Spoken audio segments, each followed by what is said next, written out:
Hello parents, ఇవాళ topic ఏంటంటే ఇప్పుడు స్పీచ్ డిలేస్ అనేవి చాలా చాలా కామన్ అవుతున్నాయి. మనందరికీ తెలుసు. మన ఓన్ ఫ్యామిలీ సర్కిల్లోనే చాలామంది పిల్లలు డీలేస్తో ఉండడం మనం చూస్తున్నాం. సో వీళ్ళందరి పేరెంట్స్ కానీ క్లోజ్ రిలేటివ్స్ కానీ ఫస్ట్ క్వశ్చన్ ఏంటంటే అసలు వీడి ప్రాబ్లం ఏంటి డాక్టర్ అని.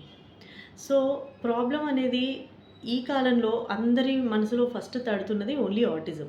అంటే మాటలు రావట్లేదు అన్న వెంటనే ఇంటరాక్షన్ కొద్దిగా డిఫరెంట్‌గా ఉంది వీళ్ళది అన్న వెంటనే ఆటిజమా ఇది అన్నది అందరికీ వస్తున్న డౌట్.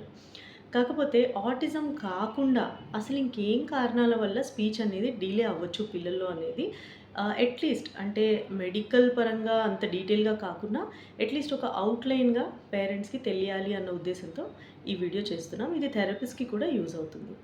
సో ఒక చిన్న ఎగ్జాంపుల్‌తో స్టార్ట్ చేస్తాను. ఫర్ ఎగ్జాంపుల్ ఫీవర్ అండ్ లో ప్లేట్లెట్స్ తగ్గాయి జ్వరంలో అనగానే 99% అందరూ అనుకునే డయాగ్నోసిస్ డెంగ్యూ ఫీవర్ అని. ఎందుకంటే మనకి అది అంత పాపులర్ అయిపోయింది. ప్లస్ మనం ప్లేట్లెట్స్ అనగానే డెంగ్యూతో రిలేట్ చేసేసుకుంటాం. But medically there will be at least 50-60 causes where ఫీవర్‌తో పాటు ప్లేట్లెట్స్ అనేవి తగ్గొచ్చు. డిఫరెంట్ బ్యాక్టీరియాలో అవి తగ్గుతాయి. మలేరియాలో కూడా తగ్గుతాయి. వైరల్ ఫీవర్స్‌లో తగ్గుతాయి. ఇమ్యూన్ మీడియేటెడ్ కండిషన్స్‌లో తగ్గుతాయి. And so on and so fourth. So మన మనసుకి ఎప్పుడైతే డిఫరెంట్ కండిషన్స్ తెలుసో అప్పుడే మనం వాటి గురించి ఆలోచిస్తాం. ఒకవేళ మనకి ఫర్ ఎగ్జాంపుల్ ఓన్లీ డెంగ్యూయే తెలుసనుకోండి. సో ఫీవర్ ప్లేట్లెట్‌లో ఉన్న ప్రతి ఒక్కరికి మనం ఇది డెంగ్యూ అనే కౌన్సిల్ చేస్తాం. So we have to have a wide knowledge of what else can be there. So for the parent at least a brief knowledge of what else can be there అనేది తెలిసి ఉండాలనే ఉద్దేశంతో ఈ వీడియో చేస్తున్నాను. So I can divide it roughly into 6 main causes of speech delays, or maybe I can say 7 causes of speech delays. So first and foremost cause ఈ కాలంలో ఏంటంటే lack of stimulation. అంటే మనం ఏమనుకుంటున్నామంటే పిల్లోడు అనేవాడు నడక ఎలాగైతే ఆటోమేటిక్గా నేర్చుకున్నాడో, పరిగెట్టడం ఎలాగైతే నేర్చుకుంటున్నాడో అలాగే ఆటోమేటిక్గా మాటలు వచ్చేస్తాయి కదా అని. నేను ఒక ఎంటైర్ వీడియో దీని మీద ముందు కూడా చేశాను. మాటలు రావడానికి చాలా స్టిమ్యులేషన్ అన్నది అవసరం. ఎస్పెషలీ 1 to 2 ఇయర్స్ మధ్యలో ఎక్స్‌పోనెన్షియల్‌గా లాంగ్వేజ్ అన్నది డెవలప్ అవుతుంది.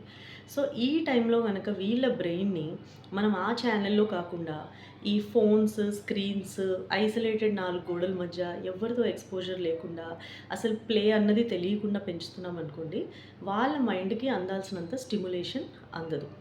ఎప్పుడైతే మీకు స్టిమ్యులేషన్ అందదో అప్పుడు మైండ్ ఆ ఛానెల్‌లో పనిచేయడం కూడా తగ్గిపోతుంది. So one of the very important cause in today's generation is lack of stimulation. So దీనివల్ల కూడా స్పీచ్ అనేది తగ్గిపోవచ్చు. చాలాసార్లు ఈ లక్షణాలు ఆల్మోస్ట్ ఆటిజంని పోలి కూడా ఉండొచ్చు. దాన్ని మనం ఏదైతే వర్చువల్ ఆటిజం అంటున్నామో. Of course there will be lot of differences and all, but at least ఒక కారణం అయితే ఇది ల్యాక్ ఆఫ్ స్టిమ్యులేషన్. సెకండ్ వచ్చేసి ఏంటంటే ల్యాక్ ఆఫ్ అటెన్షన్. అసలు ఒక పిల్లోడు మాటల్ని ఎలా తెలుసుకుని మాట్లాడుతున్నాడు, ఫస్ట్ అవతల వాళ్ళు అన్నది ఏంటి అన్నది పూర్తిగా వింటున్నాడు. విన్నదాన్ని అర్థం చేసుకుంటున్నాడు. అర్థం చేసుకున్న దాన్ని మెమరీలో స్టోర్ చేసుకుంటున్నాడు. స్టోర్ చేసుకున్న దాన్ని అవసరం ఉన్నప్పుడు రిట్రీవ్ చేసుకుంటున్నాడు. ఆ తర్వాత మాట్లాడుతున్నాడు. బట్ ఈ ప్రాసెస్ అంతా కావాలంటే మనకు ఒకలాంటి కుదురు అనేది కావాలి. సో కొంతమంది పిల్లలు ఉంటారు, బై నేచర్ కూడా వీళ్ళు ఎక్స్ట్రీమ్లీ హైపర్ యాక్టివ్గా ఉంటారు, కానీ పర్పస్ఫుల్గా ఉంటారు. This is very important. Hyper active అనగానే చాలామంది ఎనీ కండిషన్లో ఉన్న పిల్లలు కూడా వీళ్ళు హైపర్ యాక్టివ్ ఉన్నారండి అంటారు. కానీ here what I mean is a purposeful activity. They are doing things purposefully. అంటే గేమ్స్ తెచ్చుకుంటున్నారు, కరెక్ట్గా ఆడుతున్నారు, క్రికెట్ బ్యాట్ తెచ్చుకుంటున్నారు, కరెక్ట్గానే ఆడుతున్నారు, కానీ దేని మీద కుదురు అనేది లేదు. సో అసలు ఒక 2 మినిట్స్ కూడా వీళ్ళు అటెన్షన్ స్పాన్ హోల్డ్ చేయలేకపోతున్నామంటే వీళ్ళు మనం చెప్పింది వినే ఛాన్స్ చాలా తక్కువ. కాబట్టి వీళ్ళకి కూడా లాంగ్వేజ్ డిలేస్ అనేవి ఉండొచ్చు. But otherwise these are intelligent kids otherwise. And వాళ్ళకి ఇంటరాక్షన్ కూడా ఇష్టమే, బట్ దాన్ని సస్టైన్ చేయలేకపోతున్నారు. The third cause is lack of overall ability అంటాం. ఇది కొంచెం ఆబ్వియస్గానే ఉంటుంది. లైక్ ఫర్ ఎగ్జాంపుల్ ఏదైనా సిండ్రోమ్ ఉన్న పిల్లలు ఉన్నారు, కొద్దిగా చూడగానే మీకు ఫేస్ బట్టి తెలిసిపోతుంది వీళ్ళు కొంచెం అమాయకంగా ఉన్నారు అని. లేదా పుట్టినప్పుడు ఏదైనా ఇబ్బందులు అయ్యి బ్రెయిన్ కొంచెం నలిగిన పిల్లలు ఉన్నారు. సో వీళ్ళలో ఎబిలిటీయే తక్కువ ఉంది. సో అది మనకి ఎలా తెలుస్తుంది? వాళ్ళు చిన్నప్పుడు ఈవెన్ నడక, రన్నింగ్, మెట్లెక్కడం, పాకడం, కూర్చోవడం అన్నీ కూడా లేట్ అయి ఉండొచ్చు. ఆర్ కొన్నిసార్లు అవి బాగానే ఉండుండొచ్చు. కానీ అదర్ ఎబిలిటీస్ అంటే ఈవెన్ ఇన్ జనరల్ వాళ్ళు వస్తువులు వాడుతున్న విధానం గానీ, వాళ్ళ ఓన్ సెల్ఫ్ హెల్ప్ స్కిల్స్ కానీ, ఇవన్నీ వాళ్ళకేం తెలియట్లేదు. చాలా అమాయకంగా ఉన్నారు ఈ పిల్లలు. But at the same time మనం వాళ్ళతో ఆడుకుంటున్నప్పుడు, నవ్విస్తున్నప్పుడు వాళ్ళు ఇంటరాక్ట్ అవుతున్నారు మనతో. ఏజ్ అప్రోప్రియేట్‌గా కాదు. కానీ బానే నవ్వుతున్నారు, ఐ కాంటాక్ట్ బానే ఇస్తున్నారు. ఏదైనా ఫన్ గేమ్స్ చూపిస్తే వాళ్ళు ఇంట్రెస్ట్ చూపిస్తున్నారు. కానీ ఆడలేకపోతున్నారు తిరిగి.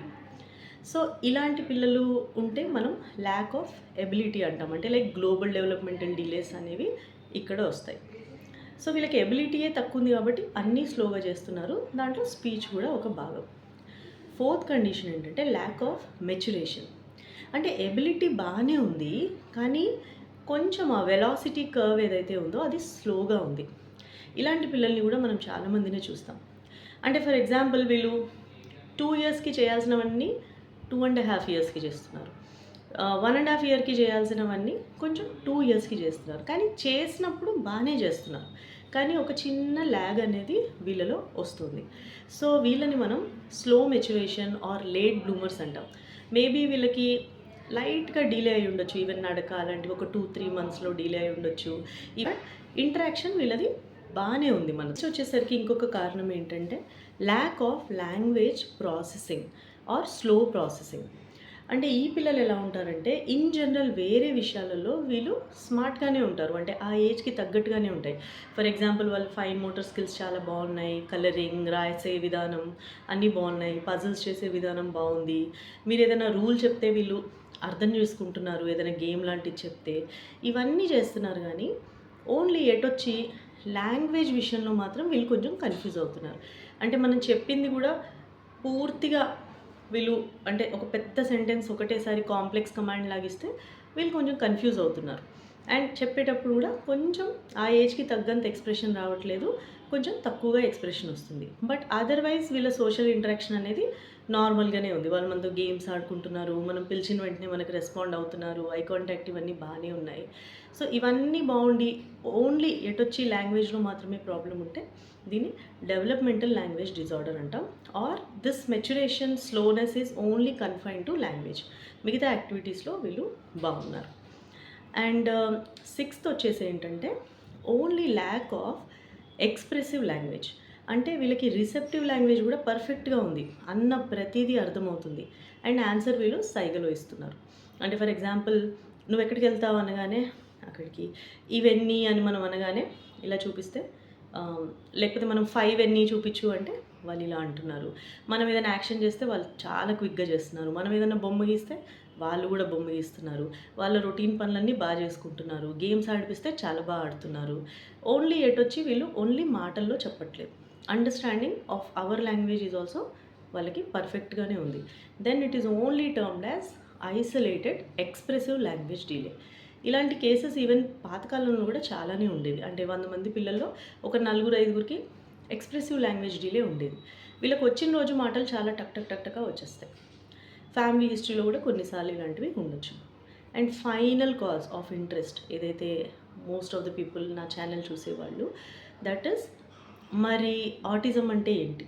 ఇప్పుడు మీరు పైన చెప్పినవన్నిటికీ స్పీచ్ డిలే ఉంటే మరి ఆటిజంలో ఉన్న the most important underlining point ఏంటంటే they have lack of social interaction and interest. So ఇప్పుడు పైన అందరు పిల్లలు మీరు చూస్తే కనుక social interaction or social interest అనేది ప్రిజర్వ్డ్గా ఉంది. బట్ ఎక్కడైతే ఆటిజం కిడ్స్కి వచ్చేసరికి వీళ్ళ లోకమే చాలా డిఫరెంట్గా ఉంది. వీళ్ళు ఒక ఐసోలేటెడ్ బబుల్లోనే ఉందామనుకుంటారు, ఆడుకుందాం అనుకుంటారు. అప్పుడప్పుడు ఇందులోంచి బయటకు వచ్చి మనతో ఆడి వెళ్ళిపోవచ్చు. బట్ బై అండ్ లార్జ్ వాళ్ళని ఫ్రీగా వదిలేస్తే కనుక వాళ్ళ వరల్డ్లో వాళ్ళు చాలా హ్యాపీగా ఉంటున్నారు. వాళ్ళ ఇంట్రెస్ట్ వేరేగా ఉంటున్నాయి. వాళ్ళకి నచ్చేవి వేరేగా ఉంటున్నాయి. వాళ్ళు ఆడే విధానాలు వేరేగా ఉంటున్నాయి.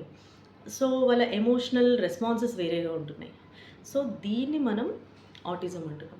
సో ఇప్పుడు పైన చెప్పిన 7 కండిషన్‌లో అందరిలోనూ స్పీచ్ డిలేస్ అన్నవి ఉండొచ్చు. సో ఒక చైల్డ్ మాటలు రావట్లేదు అన్న వెంటనే మనం జంప్ అయిపోయి ఆటిజం అనడానికి లేదు. It requires a very detailed and experienced పర్సన్‌తో evaluation to confirm the diagnosis. అందుకనే దీనికి చాలా చెక్ పాయింట్స్ పెట్టారు. అంటే స్క్రీనింగ్ అని, మళ్ళీ డయాగ్నోస్టిక్ టూల్స్ అని. So we have to follow a pattern to first rule out all the other causes. ఇప్పుడు ఏవైతే నేను పైన చెప్పానో, ఈ కారణాలన్నీ రూల్ ఔట్ చేసుకున్న తర్వాత మాత్రమే మనం వీళ్ళని ఆటిజం అని లేబుల్ చేస్తాం. కొన్నిసార్లు కాంబినేషన్స్ ఉండొచ్చు. అంటే ఆటిజం ఉన్న పిల్లోడికే కొన్నిసార్లు ఏడీహెచ్‌డీ లక్షణాలు గూడా ఉండొచ్చు. ఉండకూడదు అన్న రూల్ ఏం లేదు కానీ, వాళ్ళ primary diagnosis should be autism in that case. అంటే వీళ్ళకి ల్యాక్ ఆఫ్ ఇంటరాక్షన్ వల్ల ప్రైమరీగా ప్రాబ్లమ్ ఉంది. దాంతో పాటు మేబీ ఏడీహెచ్‌డీ అనేది యాడ్ అయ్యి ఉండొచ్చు. So all these things will require a very, very detailed evaluation by an expert. So do contact us if you are in need of any assessment or evaluation. And ఈ video మీకు help అయిందని నేను అనుకుంటున్నాను. Next ఇంకొక speech and behaviour issues గురించి ఇంకొక వీడియోలో మళ్ళీ కలుద్దాం.